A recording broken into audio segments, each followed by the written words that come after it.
Mr. Chairman, I move to strike the last word. Gentleman's recognized for 5 minutes. Thank you, Mr. Chairman. Today I was planning on offering my own amendment which would hold the President accountable to the War Powers Act with regards to his operation in Libya. My intention was to expose the President's clear violation of this important law.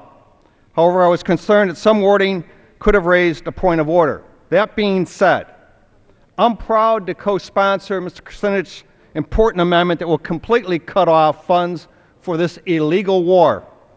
Mr. Chairman, on March 19th, President Obama announced he had authorized U.S. military forces to conduct operations in Libya. Unfortunately, the President did this without receiving authorization from Congress, even though he made sure to get the UN's approval. By not being open and honest with Congress, he left members in the dark and unsure of what our ultimate mission was. To this day, the President hasn't come to Congress to ask for formal approval. Initially, when the President committed our military to operations in Libya, he said it would be days, not months. Well, now we're definitely talking months because it was a little over a week. We've been engaged in military operations in Libya for nearly 4 months. In an effort to escape his responsibility, to this day, the President has refused to acknowledge that the U.S. is engaged in hostilities in Libya. That being said, those in the Pentagon seem to agree with the President or disagree with the President on this issue.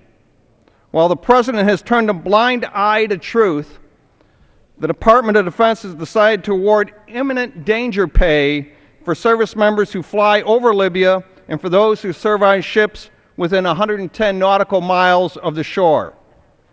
As of June 3rd, 93% of the cruise missiles, 66% of the personnel, 50% of the ships, and 50% of the planes used in NATO operations against Libya were by the United States of America. Mr. Chair, firing a cruise missile at Libya qualifies as hostilities. In early June, it was estimated that Libya was already costing American taxpayers over $700 million. I have 3 sons that are currently in the military, and I'll support our troops no matter where the President sends them. However, I cannot support Obama's decision to commit our military forces operations without the required congressional authorization. That's why I co-sponsored this amendment, the 2012 Department of Defense Appropriation Bill, Kucinich's amendment.